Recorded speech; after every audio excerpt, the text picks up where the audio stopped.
whooping everybody's ass they played. They're really good. Really good. Yeah. Hey, Bruce, before we Yeah. get to you going to Houston and beating them, let's start with the incident that happened on the plane. I called it horseplay. I got a lot of pushback on that. A lot of pushback. A lot of people saying, "Hey, listen, there was some audio that came out afterwards with the pilot talking about uh, blood, ripped clothing, a fight." So what did happen on the flight, the first flight to Houston? Well, listen, I'm limited in what I want to say, but it was an unfortunate situation, but we are dealing with it head on. And, it's sort of an ongoing process. So um, I think that's the best way I can approach it.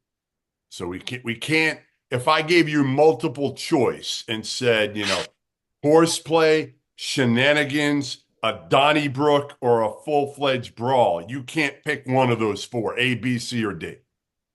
Yeah, well, no, I think by in order to be in compliance with my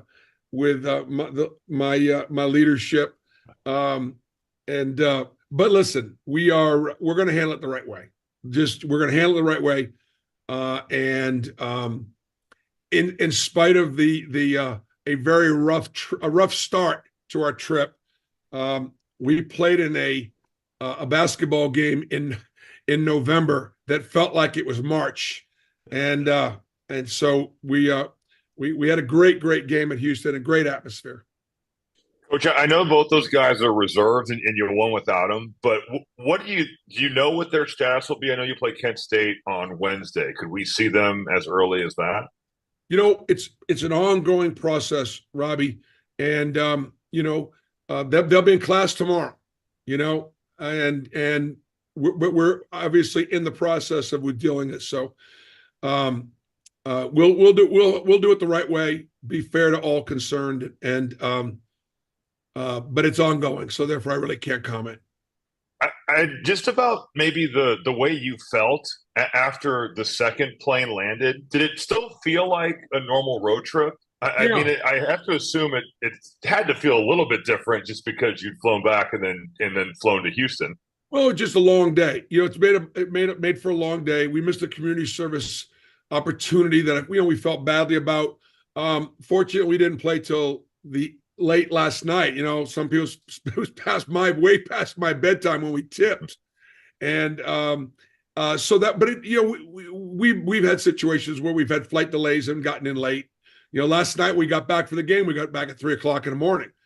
Coming back. So, but I tell you what, I love these preseason non-conference games. These non-conference matchups in November. Even with Jeff, when you and I worked together, I was actually as intrigued about these November games as the January, February grind of conference play. I just think it's so interesting when you get different styles. And from a coach, as far as preparation is concerned, to go up against Kelvin Sampson, look, he's one of the best in what we do. Yeah. They don't lose. Just don't lose. You can't score on them. And so we were excited about just seeing if we could, get to 60 points, right? Yeah, you got there. You notice how I'm trying to shift gears here with this interview? Do you notice how I'm trying to move? Do I need to do your job and my job? Hey, tell you what. We're getting there. We're getting to the game. I'll sit there. I'll ask the questions. Hey, you're good at this. Hey, you're not as good. You're not as good as Cal at this, because whenever I ask Cal a question in a post-game press conference, legitimately, I'm not kidding. If I ask him a question, he will never answer the question. Never. I didn't think you guys were talking. So I was going to say they don't speak, so it's hard for him to answer any question that Jeff asks. So all right, you do. You go to Houston. Listen, I didn't count you out before, but certainly after the incident and everything like that, I'm like, man, this is going to be tough enough. And now you got this distraction coming your way. Number one, what did you say to them? What Robbie said, was the vibe any different or whatever? Did you say something to them at all that reflected all of the drama that had gone on leading up to it and everything else again, it's a distraction, Bruce, partially because of social media, and they're hearing about it that way.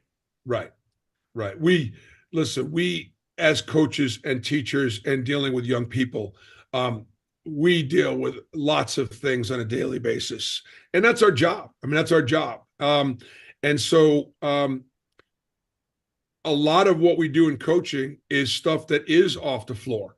For example, we've graduated 40 kids in 10 years. We've graduated 32 African-American kids in 10 years. That's unheard of now.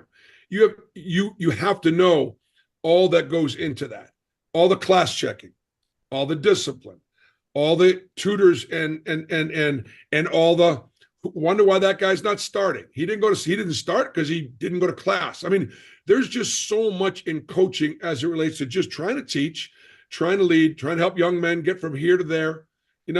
Robbie, you know what this is all about. You played it in a disciplined program, and there were rules, and you had teammates that and you yourself as a terrific player and a great role model. You probably did some things your freshman or sophomore year nobody knows about that. So I think that is part of the process. So what we do is we're in the locker room and we're focused on Houston. Yeah. We're focused on the substitution pattern. I tell you what, on Saturday, the day of the shoot around, I had to teach Miles Kelly had to go from playing all 2 to playing 2 and 3. Chris Moore had to go from playing 4 to playing a little bit of 3. We had to move some pieces around. And when you're playing a team like Houston and you're pressing them in the under basket out of bounds, and you put in a couple of new wrinkles to get ready for a team like that, it was really challenging to get the team on the same page, and they did a great job. The win was so impressive, Bruce. And I'll tell you what, I know you played great in the second half offensively, but I enjoyed the first half more in a way, because of the defense, because of the toughness, because of the effort on both sides, Bruce. I don't know if I had seen, the first 20 minutes of a November game, first week of the season, played with that high-level defense. Had you? No, it was outstanding. I'll tell you what I love about the game. And this is what I think student athletes pay attention. That was as physical a game as we're going to play. There wasn't 1 ounce of animosity, unsportsmanlike conduct, nothing. Those guys expected to get checked out, and our guys expected to get screened. And I, Robbie, it would be like playing Bobby Knight or playing Indiana. You know what you're going to get. And when you're playing Bobby Knight team, they may talk a little less shit, but you know what you're going to get. And when you play Kelvin Sampson's team, you know what you're going to get.